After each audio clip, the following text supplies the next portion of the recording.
నా కుమార్తె సింగవరపు సోఫియా చనిపోయి ఇప్పటికి 26 నెలలు అవుతుందండి. 2023 నవంబర్ 7వ తారీఖున చనిపోయింది. మరి SC ST case, atrocity case కింద ఎఫ్ఐఆర్ అయితే బుక్ చేశారు. 278/23 కింద నమోదు చేశారు. కానీ ఇంతవరకు ఛార్జ్ షీట్ అనేది కోర్టుకి పెట్టడం లేదు. నేను అనేక సార్లు ప్రతిసారి గ్రీవెన్స్కి వెళ్తున్నాను, ఎస్పీ గారితో మాట్లాడుతున్నాను. మీ సమస్య పై అధికారులకు పంపించాం, చూస్తామంటారు. మళ్ళీ మీ సమస్య పరిష్కారం అయిపోయిందని నాకు మెసేజ్ ఇస్తున్నారు, కానీ అంతకుమించి పురోగతి అనేది జరగట్లేదు. రీపోస్ట్ మార్టం చేశారు. రీపోస్ట్ మార్టం చేసి కూడా మరి నాగవారపడి చరిత్రలోనే అసలు అది జరిగి ఉండలేదు ఇంతవరకు. నేను కష్టపడి పేదవాడిని అయినప్పటికీ నేను ఎంటెక్ చదివించుకున్నాను. బిడ్డని 1 నెలలో పెళ్ళి అయిపోతుంది. ఆ పెళ్ళి అయిపోయే టైంలో బిడ్డని ఈ డాక్టర్లు, ఆర్కే హాస్పిటల్ డాక్టర్లు, అన్నపూర్ణ మరి మల్టీ స్పెషాలిస్ట్ డాక్టర్లు చంపేశారు.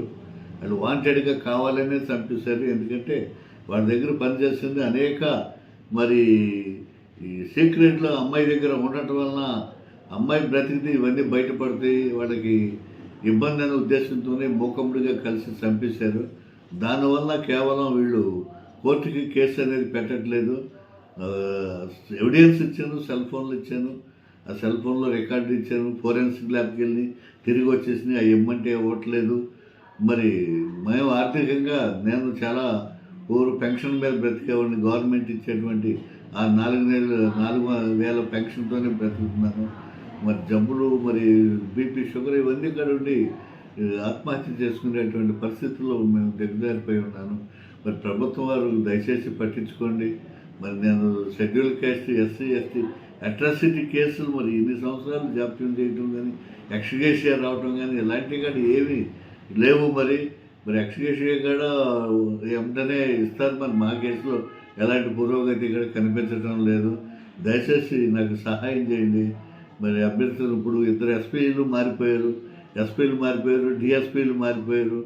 ఎంతమందిని కలిసినా కానీ ఉందలే చూస్తామని పైగా అధికారులు పంపాం, ఇంకా ఇన్వెస్టిగేషన్లో ఉంది, చూస్తున్నామని మాటే కానీ సరైన సమాధానం లేదు.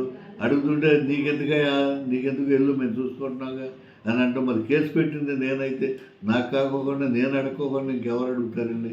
నాకు పొలిటికల్ అండ లేదు, డబ్బులు లేవు, ఏమీ లేని పరిస్థితుల్లో ఉన్నాను. మరి ఆత్మహత్య నా కుటుంబానికి శరణ్యమని నేను భావించుకుంటున్నాను. దయచేసి నా కుటుంబాన్ని అర్థం చేసుకోండి. మీకు దండాలు పెడుతున్నాను అయ్యగారు. ఎస్పీ గారు, కొత్త ఎస్పీ గారి గురించి నేను బాగా విన్నాను, మంచివారని విన్నాను, నీతివంతుడు, న్యాయవంతుడని విన్నాను. నాకు న్యాయం చేయమని నేను కోరుకుంటున్నానండి.